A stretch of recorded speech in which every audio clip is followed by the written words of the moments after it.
இங்கே திருவாரூரில் நடக்கிற வியாபாரிகள் சங்க எழுச்சி மாநாட்டில் கலந்துருக்கு. இன்னைக்கு வந்திருக்கேன். கும்பகோணத்தில் இருக்கிறேன். இப்போ கிளம்பி அங்கே போயிட்டு இருக்கிறேன். ஸோ அங்கே போகிற நேரத்தில் உங்கள் பத்திரிகையாளர் சந்திக்கணும்னு ரொம்ப ஆசை இருந்தது. ஸோ இன்னைக்கு உங்க முன்னாடி உட்காந்து பேசிகிட்டு இருக்கிறேன். உங்கள் கேள்விகள் கேட்குறேன். உங்களுடைய அடுத்த ப்ராஜெக்ட் என்ன சார்? இல்லை, அடுத்த 3வது படத்துக்கான விஷயங்கள் நடந்துட்டு இருக்கு.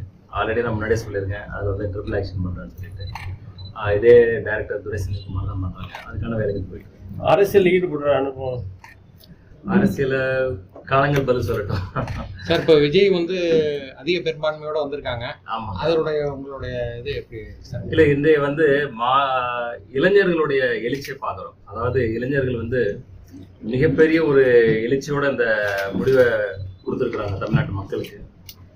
அதாவது நம்ம ஜல்லிக்கட்டுலேயும் பார்த்தோம். ஜல்லிக்கட்டுலேயும் அவங்களுடைய எழுச்சி அங்கே ஆரம்பமாச்சு. அதனுடைய கண்டினியூஷன் தான் இன்னைக்கு வந்து இந்த ஆட்சி மாற்றத்தை மிகப்பெரிய எழுச்சி அந்த இளைஞர்கள் தான். அதாவது இன்னைக்கு புதுசாக ஓட்டப்பட்ட இளைஞர்களாகட்டும் ஒரு பெரிய மாற்றத்தை எழுச்சியை உண்டாக்கியிருக்கு.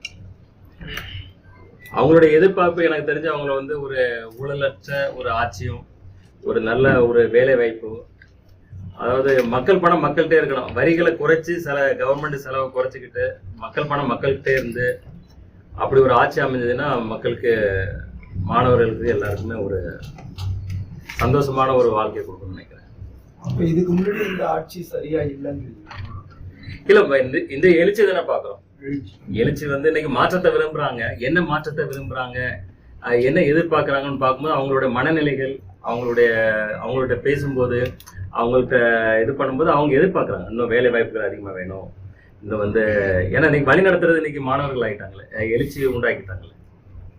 ஊழலற்ற ஆட்சி முறை தமிழ்நாட்டுல இல்ல, அந்தந்த காலகட்டங்கள் அந்தந்த ஆட்சி முறை கரெக்டா தான் போயிட்டு இருந்தது. அதாவது எந்த ஆட்சியா இருந்தாலும் அவங்க ஒரு பாணியை அவங்க அந்த சூழ்நிலைக்கு தகுந்த மாதிரி ஆட்சிகள் நடத்திட்டு இருந்தாங்க. இந்திய எதிர்பார்ப்பு வேற மாதிரி இருக்கு. இந்திய முறையினருடைய எதிர்பார்ப்பு அதிகமா இருக்கு. அவங்க வந்து முற்றிலும் ஆட்சி ஒரு இதுவரைக்கும் நடக்காத ஒரு சரித்திர எழுச்சி உண்டாக்கிட்டாங்க இல்லையா. ஸோ அப்போ வந்து அவங்களுக்கு என்ன எதிர்பார்க்குறாங்கன்றமோ அவங்களோட பேசும்போது அவங்களுடைய எதிர்பார்ப்பை தான் நம்ம பிரதிபலிக்கிறோம் சார். அப்புறம் விஜய் அவர்களுக்கு நீங்க என்ன சார் சொல்ல நினைக்கிறீங்க? இல்லை, வாழ்த்துக்கள் தான். கண்டிப்பாக இவ்வளோ பெரிய வெற்றியை கொடுத்துருக்காங்க இளைஞர்கள். ஸோ அதை வந்து அவர் வந்து திறம்பட அவங்களுடைய எதிர்பார்ப்பை வந்து அதாவது 100% ஃபுல்ஃபில்லாக பண்ணணும். அது வந்து ரொம்ப முக்கியம். அந்த பொறுப்பை வந்து அவருக்கு கண்டிப்பாக தெரியும். இல்லைன்னா இவ்வளோ பெரிய பொறுப்பை ஜனங்க அவர் கையில் கொடுத்துருக்க மாட்டாங்க. அதை உணர்ந்து அவங்க கூட இருக்கிறவங்களும் செயல்படுவான்றது நம்பிக்கை இருக்கு.